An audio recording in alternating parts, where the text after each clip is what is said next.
It is 10 p.m. in South Africa time, at least 9 p.m. in Central Africa. And of course, we are almost to the very the last part of this program where we have our last official speaker, Professor Njobeh of the University of Johannesburg. Then we'll have the chair lady to talk to us, and then there will be a question and answer from the author. Then the chairman will round everything up before we bid it a night. So at this moment, who is Professor Njobeh? He is a seasoned professor at the University of Johannesburg. He is specialized in food safety in the microtoxins unit, biotechnology and food technology. He did his master's in Nigeria and, of course, his PhD in South Africa, Johannesburg. He has many, many thousands of students under his belt, undergraduate and postgraduate. He was not feeling very well, but he said he couldn't miss this August occasion of a friend of His Majesty and of his brother.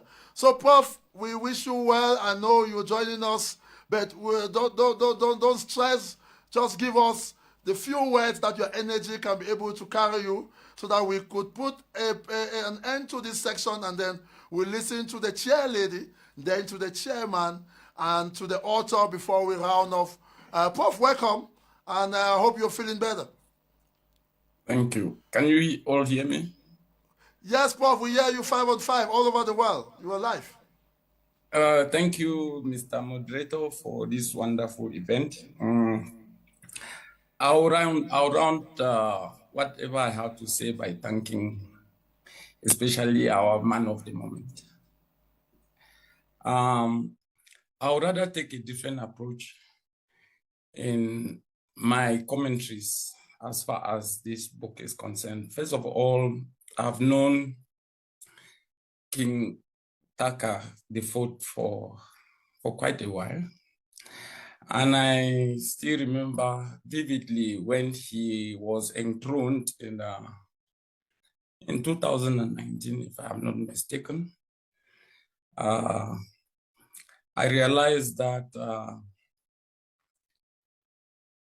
it was a very difficult moment for him. First of all, he has been bestowed with a huge responsibility, being a leader, a royal leader for that matter, being part of the community, the Pinyin clan.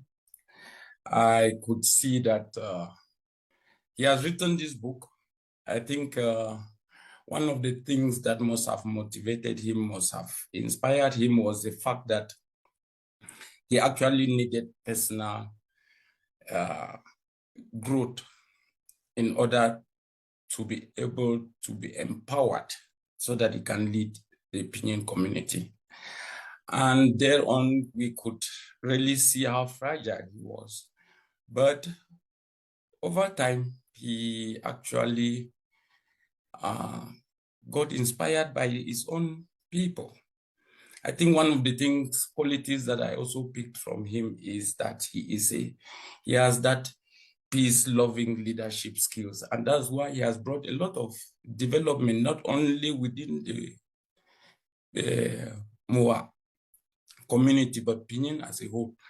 And I also know very well, because in fact, I've been close with the palace, and I know quite a lot of things that have been going on development, but we cannot talk about peace-loving leadership if you are not bringing development into your own community, especially your immediate community. And I've seen that that has grown within the entire Pinyin community. So writing this book is not surprising to me. And for that, I really want to congratulate him.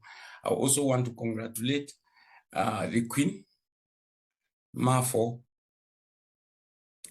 for standing close to the king in order to come up with this. I've listened to a lot of the speakers that have been there before me, and I don't want to really be repeating one and the same thing.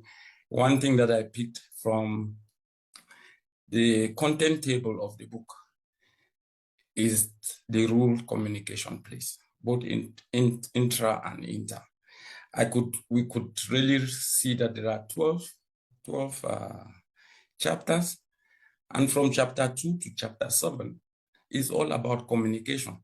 And one thing that I also picked that was especially the rule, the chapter 2 that our MAFO contributed hugely is about the digital communication in the modern era or the modern age, which has a lot to play when it comes to communication. And we are talking about harmony to reign, and it must go hand in glove with peace.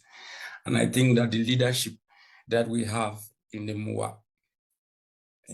Muwah community is really playing that great role.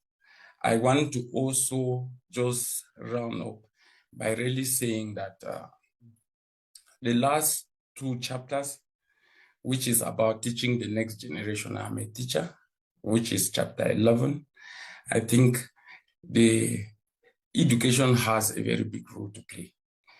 This is not going to be an easy task because of the contemporary issues that we have when it comes to where with the society where we are living.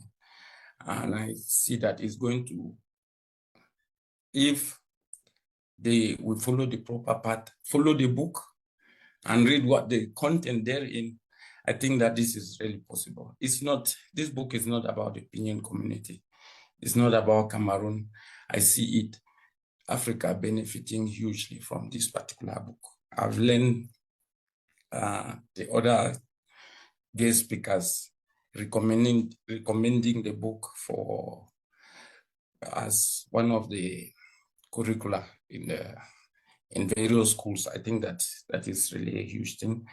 And we are talking about what I'm also tasking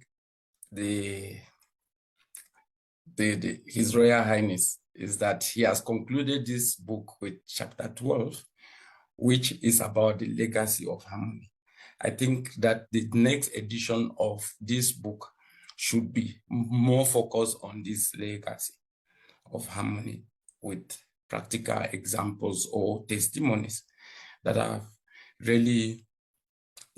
we have experienced out there in our various communities, that harmony is actually reigning. I just want to seize this opportunity to congratulate once more King Taka IV. I also want to congratulate the Queen. And then I also want to congratulate the entire Benin community for making this possible, because at least the King actually took his time. He said it's just 12 days. But the fact that if there was no peace in the palace, I don't think how feasible this would have been possible for a king to actually write such a wonderful book within 12 days. I will be communicating with my university so that we can get several copies. I'm not particularly promising, but it is such a book that will really attract the attention of the university library. Thank you so much for giving me this opportunity. And Mr. Moderator, thank you so much. Thank you very much, Prof. Yeah. We could get in your voice that you are not very well, but we thank you for taking the time to join the community. We want to sincerely thank all our guest speakers and those who have joined us for the past 2 to almost 3 hours. I want to say we are coming to the end of the program, but we have a very technical part now.